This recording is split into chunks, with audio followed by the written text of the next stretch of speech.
here on the left with Tim. Tim Reynolds, AP.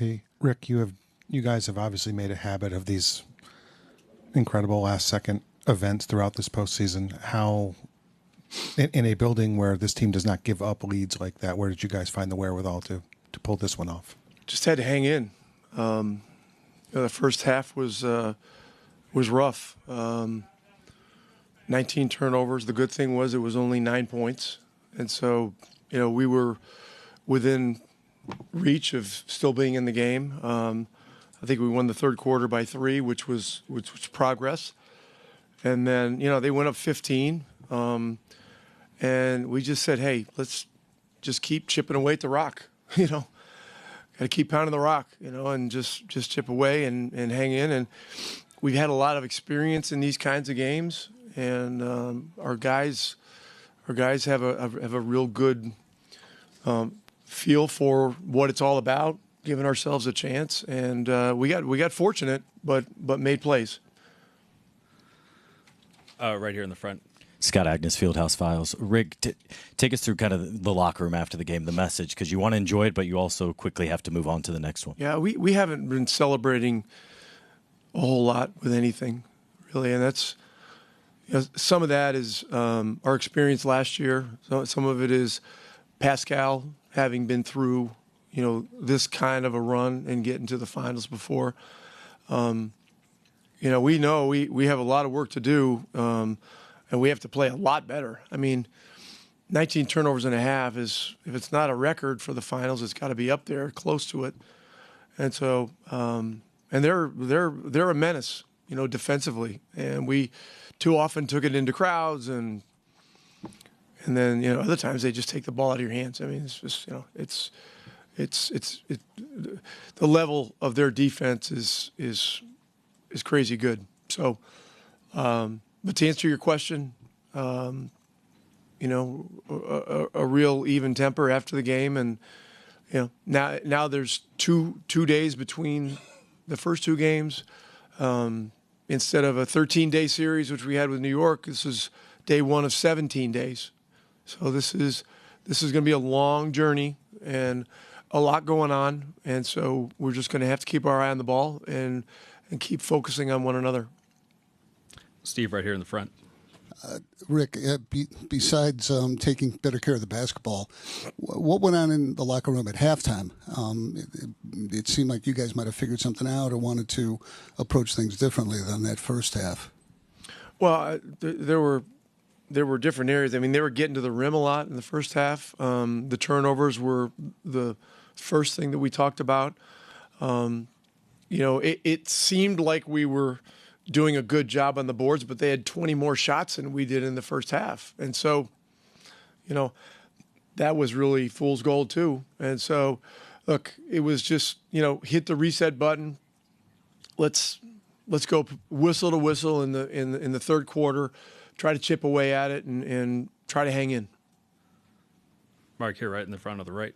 I know you're being cool, hand Luke right now and all that, but at any point did you say, damn, that was a hell of a comeback? No. Listen, been through too much of this, over the years. And, we've just got to be very much present in the moment and understand what this is all about. This is all about keeping poise and at the same time having a high level of aggression. And those two forces fly in the face of each other a bit. And look, this arena is madness. I mean, I don't know. From a road perspective, the decibels were insane. And so, it's there's a lot going on. Grateful to have the chance to hang in and give ourselves a chance at the end. But now we've got to, keep our eye on the ball. Over here on the right.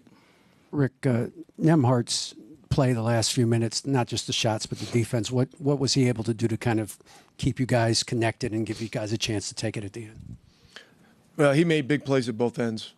The one stop on Shea at the end was a big play, and then we got the rebound. There was the step back 3, which was a big momentum play. I think it went from 6 to 3.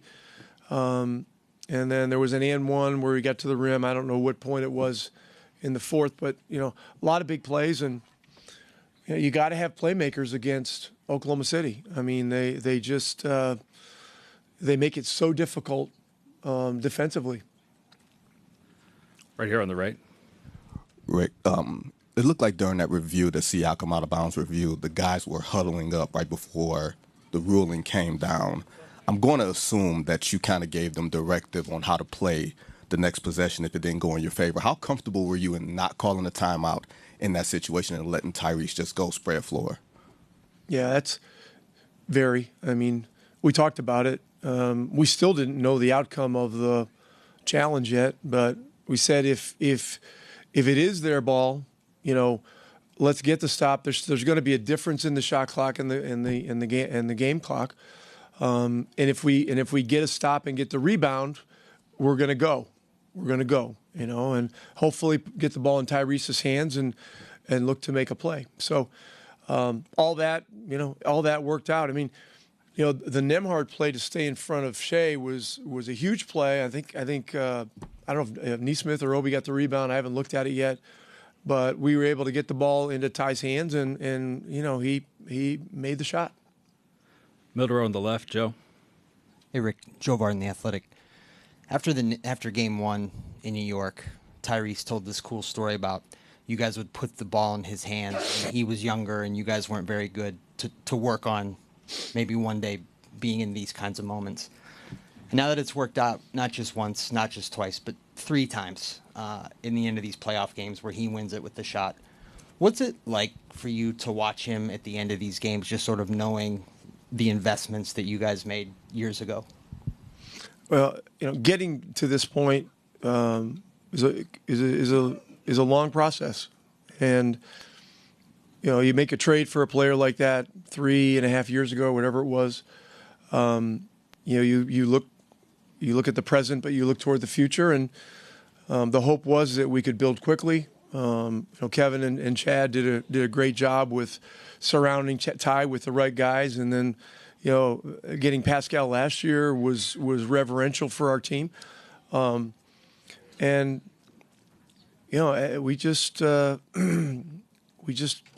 to get the ball in his hands as much as possible in those situations. And when it doesn't happen, we've got Nembhard and we've got Pascal, and that gives us 3 playmakers, in our closing group. So, all 3 of them do great things. So we were very fortunate tonight, but we did a lot of things to give ourselves a chance, and that was very good. All right, last question here on the right.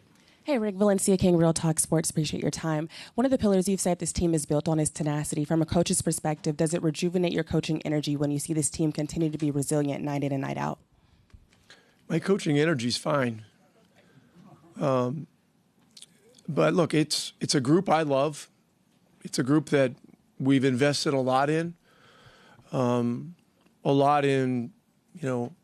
we were going to draft, who we were going to draft, development. This year especially is a year that I'm proud of from a coaching perspective, because not only did we win enough games to get into the top 4, but we're still developing players. I mean, Walker played 1,100 or 1,200 minutes. Mathurin played over 2,000, started 48 games. And look, Oklahoma City's doing it before everybody's eyes. I mean, they've been a development machine here over the last 5 years since Mark's been the coach. So, from those perspectives, this series is it has a lot of intrigue and should for the fans.